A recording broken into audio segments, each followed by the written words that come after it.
नमस्ते मित्रों, आपका स्वागत है मेरे चैनल साहित्य का सफर में। आज की यह वीडियो आप लोगों के लिए बहुत ही खास होने वाली है, क्योंकि इस वीडियो के अंतर्गत, इस क्लास के अंतर्गत हमने कुछ ऐसी कवियों को रखा है जिनसे प्रश्न हमेशा पूछे जाते हैं। इनकी रचनाओं से प्रश्न हमेशा पूछे जाते हैं और जो 10वीं 12वीं की अभी बोर्ड की परीक्षाएं चल रही हैं, उनके लिए तो यह क्लास बहुत ही उपयोगी है। हिंदी के अंतर्गत इस क्लास से और बाहर कहीं प्रश्न नहीं आएंगे, क्योंकि इनके ही प्रश्न अधिकतर पूछे जाते हैं। तो पढ़ेंगे कुछ कवि और उनकी प्रमुख रचनाएं, क्योंकि आज के टाइम पे हम सिर्फ कुछ कवि और उनकी रचनाओं को ही देख रहे हैं। तो देखेंगे, सबसे पहले देखिए,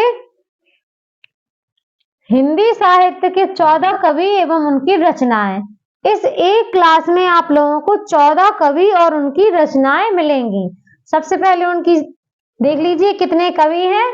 सबसे पहले तुलसीदास, जयशंकर प्रसाद, संत कबीरदास, सूरदास जी, सुमित्रानंदन पंत, सूर्यकांत त्रिपाठी निराला, मीराबाई, महादेवी वर्मा, रहीमदास जी, बिहारी जी, माखनलाल चतुर्वेदी, रामधारी सिंह दिनकर, मैथिली शरण गुप्त और भारतेंदु हरिश्चंद्र। ये प्रमुख कवि जिनकी रचनाओं से अधिकतर प्रश्न आते हैं। तो आज हम इनके बारे में थोड़ा सा चर्चा करेंगे।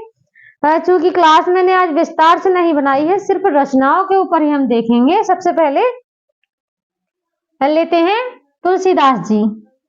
तुलसीदास जी के देखिए 12 ग्रंथ प्रमाणित माने जाते हैं। तुलसीदास जी के 12 ग्रंथ प्रमाणित माने जाते हैं, जिसमें सर्वोपरि है इनका रामचरितमानस। ये इनका जो ग्रंथ है रामचरितमानस, यह इनका सर्वोपरि है। और एक बिंदु और आपको याद रखना है, इन्हीं के अंतर्गत इनको कवि शिरोमणि के नाम से भी जाना जाता है। तो कुछ यहाँ पर इंपोर्टेंट फैक्ट्स मैंने यहाँ पर दे रखे हैं, तो वो भी आप लोग नोट करते जाइए। अब देखेंगे इनकी रचनाएं। तुलसीदास जी की विनय पत्रिका, कवितावली, गीतावली, दोहावली, जानकी मंगल, पार्वती मंगल, रामलला, नहछू, ये प्रमुख रचनाएं मैंने यहाँ पर रखी हैं, क्योंकि अधिकतर यहीं से प्रश्न पूछे जाते हैं। क्योंकि हनुमान बाहुक भी इनकी रचना है, और भी यदि आप चाहें तो बहुत सी इनकी रचना है, किंतु अभी आपको इतना ही पढ़ना है। और सबसे जरूरी बात है यह, यदि आपको ये प्रश्न याद करना होगा कि ये तुलसीदास जी भक्ति काल के राम मार्गी शाखा के प्रमुख कवि हैं। ठीक है, अब देखेंगे दूसरे कवि को, जयशंकर प्रसाद। जयशंकर प्रसाद जी को छायावाद का प्रवर्तक कहा जाता है। आधुनिक युग में जो भाग किए गए हैं, भारतेंदु युग, छायावादी युग, भारतेंदु युग, द्विवेदी युग, छायावादी युग, तो इसके अंतर्गत जयशंकर प्रसाद को छायावाद का प्रवर्तक कहा जाता है। इनकी प्रमुख रचनाओं पर ध्यान देंगे।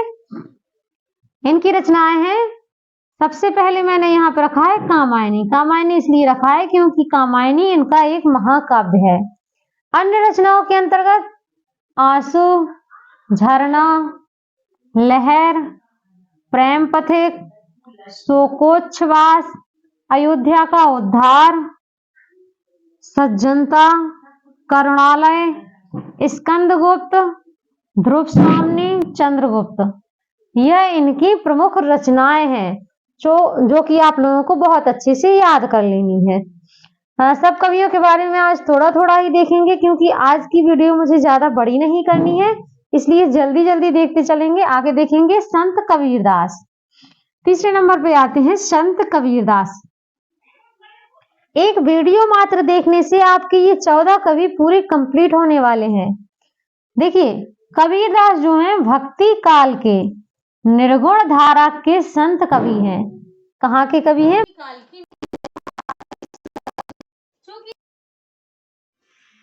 निर्गुण धारा के प्रमुख कवि हैं। इनके एक ही मात्र रचना है बीजक, उसके 3 भाग हैं। उसे 3 भागों में बांटा गया है। कौन कौन से? साखी, शबद और रामायणी। ये हुए इनके बीजक संग्रह के 3 भाग। तो अब देखेंगे हम एक फैक्ट और आप लोग याद कर लीजिए।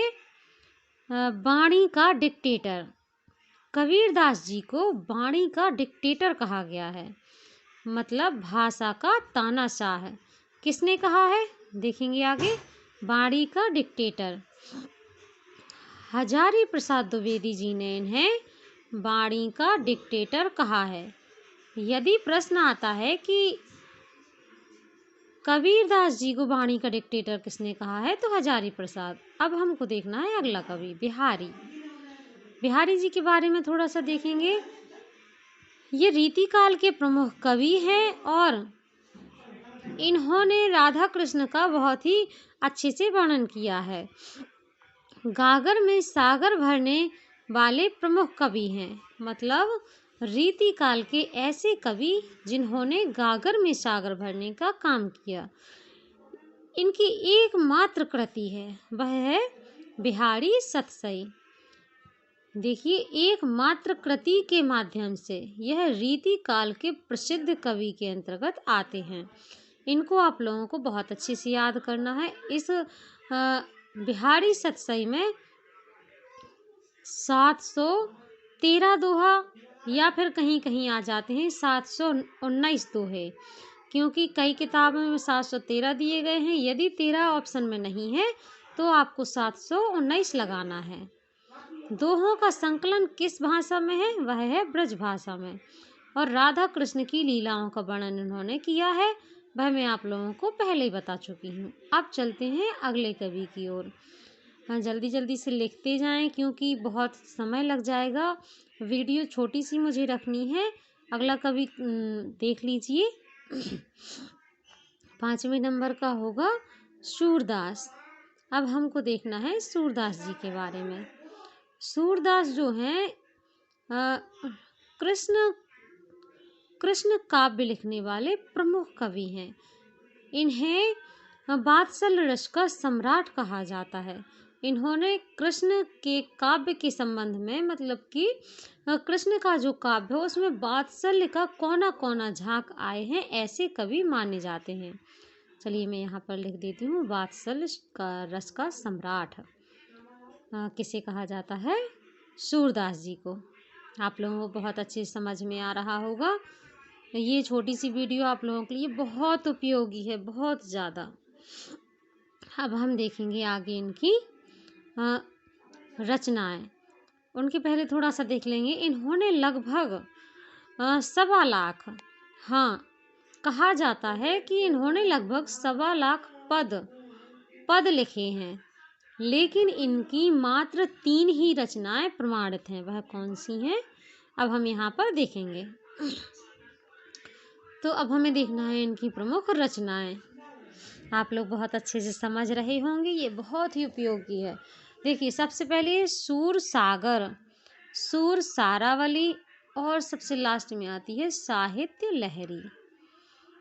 तो ये इनकी सूरदास जी की प्रमुख रचनाएं हैं। 3 ही हैं, चूँकि जल्दी जल्दी से पढ़ते जाएंगे। आज हम ज़्यादा यहाँ पर व्याख्या नहीं कर रहे हैं। आप देखेंगे अगले कवि के बारे में। आप लोग नोट कर लीजिए। यदि आप लोग नोट कर रहे हैं तो आप लोग साथ में नोट भी करते जाइए, क्योंकि यह बहुत ही उपयोगी है आपके लिए। और जो भी बोर्ड के पेपर होने वाले हैं उनके लिए तो ये रामबाण है। अगला कवि देखेंगे 6वें नंबर पे आप लोग डाल लीजिए, सूर्यकांत त्रिपाठी निराला। अब हमको देखना है निराला जी के बारे में देखेंगे। ये निराला जी जो हैं छायावाद के प्रमुख कवि हैं। छायावाद के चूँकि जो कवि हैं वह बहुत ही महान हुए हैं और उनमें से अधिकतर प्रश्न पूछे जाते हैं, इसलिए इनको समझना आपको बहुत ही ज़रूरी हो जाता है। इनके बारे में हम यहाँ पर ज़्यादा नहीं देखेंगे, पर जो ज़रूरी है वह देखेंगे। अब देखेंगे जैसे कि इनकी रचनाएं। तो आप लोग लिखते जाइए। यदि आप लोगों के पास मैटर नहीं है तो आप लोग बहुत अच्छे से समझ सकते हैं। यहाँ पर सबसे पहले इनकी रचना आती है। चूँकि क्रम से यहाँ नहीं है इसलिए पहले और बाद में नहीं कहा जा सकता, पर आप लोग इनकी रचनाओं के नाम लिख लीजिए। कुकुरमुत्ता, अनामिका, परिमल, गीतिका और तुलसीदास नामक भी इनकी एक रचना है। और राम की शक्ति पूजा। राम की शक्ति पूजा जो है वह इन्होंने एक लंबी कविता के रूप में लिखी थी। राम की शक्ति पूजा इन्होंने एक लंबी कविता के रूप में लिखी थी। अगर प्रश्न आता है कहीं से कि राम की शक्ति पूजा किस प्रकार की है, तो लंबी कविता के अंतर्गत आती है। आगे देखेंगे जूही की कली। माना जाता है कि जूही की कली इनकी सर्वप्रथम रचना है, जो शायद 1916 में प्रकाशित हुई थी। आगे देखेंगे अलका निरुपमा, चोटी की पकड़ और काले कारनामे। चोटी की पकड़, काले कारनामे आदि इनकी प्रमुख रचनाएं हैं। आप लोग इतना ही याद कर लीजिए क्योंकि बहुत ही उपयोगी रचनाएं हैं इनकी। अब जल्दी से चलते हैं अगले जो हमारे कवि हैं उनकी तरफ, क्योंकि मुझे ये वीडियो लंबी नहीं बनानी है। आप लोगों के पास समय नहीं होता कि एक ही वीडियो में ज़्यादा चीज़ें देख पाएँ।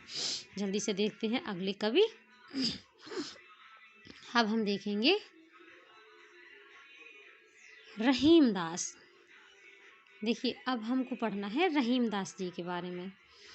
तो रहीमदास जी जो हैं वह थोड़ा सा सुन लीजिए। अकबर के रीतिकाल के प्रमुख कवि हैं रहीमदास जी, लेकिन अकबर के सेनापति हैं और अकबर के जो नवरत्न थे उनमें से एक माने जाते हैं। तो देखिए यहाँ पर अकबर के 9 रत्नों में से एक हैं रहीमदास जी। रहीमदास जी ने रीतिकाल के संबंध में बहुत ही अच्छा वर्णन किया है। रीतिकाल के कवि के अंतर्गत इनको रखा जाता है और एक नाम है इनके लिए खाने खाना। कहीं कहीं आप लोगों ने देखा होगा कि खाना खाना, लेकिन इनका प्रमुख नाम खाने खाना ही बताया गया है। तो आप लोग याद करिए, यदि पेपर में आता है खाने खाना किसका उपनाम है, तो रहीमदास जी का। जल्दी से देख लेते हैं इनकी रचनाएं। रहीमदास जी की रचनाएं देखेंगे। सबसे पहले आपको लिखनी है रहीम सतसई। रहीमदास जी जो हैं रीतिकाल के कवि हैं, जो कि मैं आपको पहले ही बता चुकी हूँ। अब जल्दी से इनकी रचनाएं देखेंगे। सबसे पहले लिखेंगे इनकी रचना रहीम सतसई। रहीम सतसई। अगली आ जाती है मदनाष्टक। बरवे नायिका।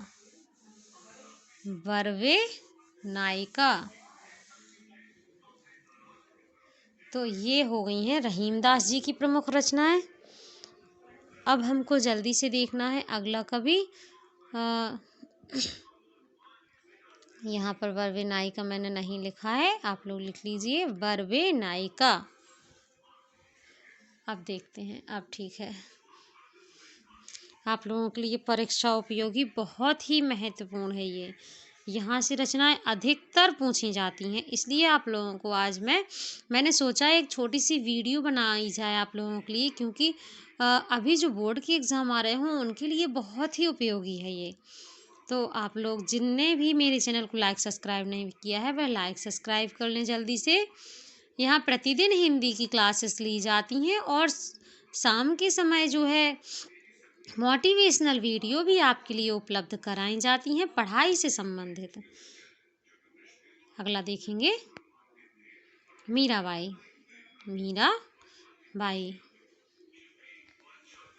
मीराबाई जो हैं इन्होंने कृष्ण को अपने प्रिय के रूप में माना है। मीराबाई जी ने कृष्ण को अपने प्रिय के रूप में माना है और कई बार इनकी पंक्तियां पूछ ली जाती हैं, जैसे कि पायो जी मैंने राम रतन धन पायो। अर्थात इनकी जो पंक्तियां हैं वह भी बहुत ही महत्वपूर्ण हैं। तो पंक्तियां मैं यहाँ पर नहीं लिखवा रही हूँ, रचनाएं ही आप लोग लिख लीजिए, क्योंकि अभी रचनाओं की सीरीज यहाँ पर चल रही है। हिंदी साहित्य के 14 कवियों में प्रमुख मीराबाई भी आती हैं। सबसे पहले देखेंगे नरसी जी का मायरा। नरसिंह जी का मायरा। अगली है राग गोविंद।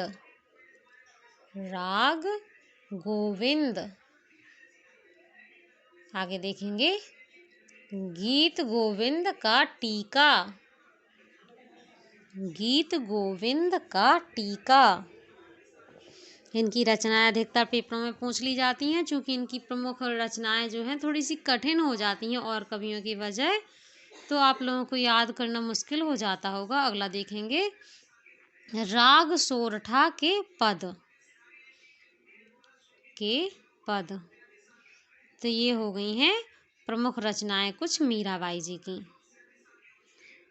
बहुत ही उपयोगी रचनाएं हैं आप लोगों के लिए, ये आप लोगों को ज़रूर याद करके चलना है, क्योंकि वीडियो लंबी हो रही है इसलिए मैं बार बार कह रही हूँ कि स्पीड में आप लोग लिखते जाइए। एक ही क्लास लेने से, मात्र एक ही क्लास लेने से आप लोगों का कोई भी प्रश्न छूटने वाला नहीं है। अगले देखेंगे 9वें नंबर पे महादेवी वर्मा। महादेवी वर्मा जी को हमको पढ़ना है, क्योंकि ये छायावाद की प्रमुख कवयित्री हैं। छायावाद की प्रमुख कवयित्री होने के नाते इन्हें आधुनिक युग की मीरा कहा जाता है। इन्हें आधुनिक युग की मीरा होने का वरदान भी मिला है। मान लीजिए कि वरदान ही मिला है, क्योंकि इन्हें आधुनिक युग की मीरा नाम से जाना जाता है। देखिए छायावाद में 2 त्रयी हो गई थी, एक तो हो गई थी लघु त्रयी और एक हो गई थी दीर्घ त्रयी। तो दीर्घ त्रयी में आते हैं जयशंकर प्रसाद, सूर्यकांत त्रिपाठी निराला और सुमित्रानंदन पंत। लेकिन लघु त्रयी में आपकी आ जाती हैं महादेवी वर्मा और राम कुमार वर्मा और आते हैं भगवती चरण वर्मा। तो इनके बारे में ज़्यादा ना और आगे चर्चा करते हुए अब इनकी जल्दी से रचनाएं देखते हैं। सबसे पहले देखेंगे यामा। यामा इनकी बहुत ही प्रसिद्ध रचना है, इस पर इन्हें पुरस्कार भी मिल चुके हैं। अब देखेंगे दीपशिखा। इनकी एक रचना है दीपशिखा। मधुर मधुर मेरे दीपक जल, ऐसी कुछ पंक्तियां भी यहीं से ली गई हैं शायद। अगली है इनकी रचना पथ के साथी। इसमें इन्होंने अपने पथ के संपूर्ण साथियों का वर्णन किया है। अब आती है इनकी सप्तपर्ण। आगे निहार, नीरजा, सांध्य गीत भी इनकी एक रचना है। यदि आप लिखना चाहें तो लिख लीजिए, नहीं तो इतनी ही काफ़ी है। लाइक सब्सक्राइब ज़रूर करें।